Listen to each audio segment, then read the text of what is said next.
What is going on, everybody? It is me again. It is Horror Fan 34, and welcome to another video. And welcome to day 15 of the 31 Days of Horror Challenge in October. Now that we are on day 15 of the challenge, I figured this would be another good one to talk about. Because I feel like when it comes to like creature feature movies, I always feel like this is one of the most underrated creature movies ever, and definitely one of the most underrated horror films ever, and one of the most underrated films like of all time. And I do hope we get like a special edition of this one day. Maybe Scream Factory will do it, things of that nature. I would love to see a special edition of this, and definitely one of my favorite creature movies of all time. And if you can tell by the title of the video, that review is going to be on Arachnophobia. 8 legs, 2 fangs, and an attitude. Which I love that poster, by the way. That's the original cover. Much better than it was on DVD and all that stuff. I mean, like, before that, it just had, like, the moon. And it's like, well, are people afraid of the moon? But now it was supposed to have that spider right there, because arachnophobia is a fear of spiders. So I like that they have the spider back on the moon right there. And I love this movie. I love this film very much. Now, the basic idea with the film is that in the very beginning, it takes like there's a group of researchers in Venezuela. They're investigating like the species of spider, and it's a deadly form of a spider. And the spider kills one of the researchers, and the spiders end up getting kind of smuggled in to the U.S. from Venezuela on a truck. And the truck arrives in California, and then basically the residents are disappearing from spider bites, and people are dying off from these spiders, and it ends up mating with another spider, and it causes like this offspring of spiders to like mutate and multiply. So basically, these spiders end up taking over this town pretty much, like, and crawling everywhere and biting people. And then you have this new doctor that moves into town with his family, played by Jeff Daniels. Yeah, Jeff Daniels before Dumb and Dumber was in a film called Arachnophobia.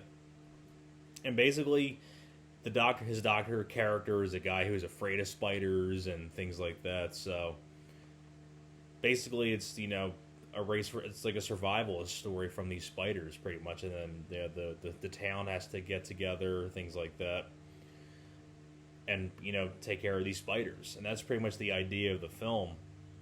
Now, what makes the film really work, first off, is the cast. Like, I really like Jeff Daniels as the lead. He's very likable. I really like the cast that plays his family. You have John Goodman in a tiny role as the exterminator, which is cool to see John Goodman way before things like, this is coming off like The Big Lebowski. And no, this is before The Big Lebowski, actually, because The Big Lebowski was 98. So it was cool to see John Goodman sort of like before The Big Lebowski days and he was really good as the exterminator. Directed by Frank Marshall. This is the same guy that went on to direct Congo, which is fun. Without a doubt, his best film though was this one. And funny enough, Steven Spielberg was an executive producer. Kathleen Kennedy, before she owned Lucasfilms and Star Wars, was a producer on this film, which is funny. And another thing that makes this film work, too, is the musical score by Trevor Jones. Very well done musical score, very creepy score. And also, too, the thing that also really makes this film work is the effects.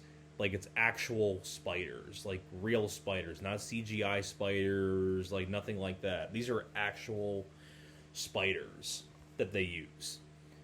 And it was kind of like, sort of like the predecessor in a way to Candyman when it comes to like insects and everything, because in this one they use real spiders, and while in Candyman they use actual bees, like the bees coming out of the mouth and things like that. Those were actual real bees, like they weren't effects or anything. Those were real. Same thing with here. These are real spiders. So I think it's pretty ballsy kind of stuff for things back in the day. You never see that kind of stuff anymore, because now they have all this technology they can use for effects and everything. But back then, things were a lot different back then, and I kind of miss like that sort of like era where they use like actual stuff like that. It makes it even more creepier. And the spider stuff is really creepy, very well done stuff. And like I said, it's such a well done creature movie. Like I love Jeff Daniels. You have Julian Sands, Harley Jane Kozak, John Goodman. Like I said, is the exterminator, does a great job. And you know, it's just cool to see Jeff Daniels in a role very different from Dumb and Dumber. And this is before Speed even too. And it's kind of interesting, like the dynamic his character goes through because he had a childhood fear of spiders, and he sort of has to overcome that when these spiders take over this town, pretty much. And I think Frank Marshall did a great job directing the film. It's PG-13, but it's PG-13 done very well. It's very creepy. And overall, this is a very well done creature movie. Like, especially like the scene where the spiders are coming out of the sink drain. Very creepy stuff. I'm not going to get into it too much, but if you like creature feature movies and you want to see a creepy one, Arachnophobia is definitely one that you got to check out. So that's pretty much it for my review for Arachnophobia.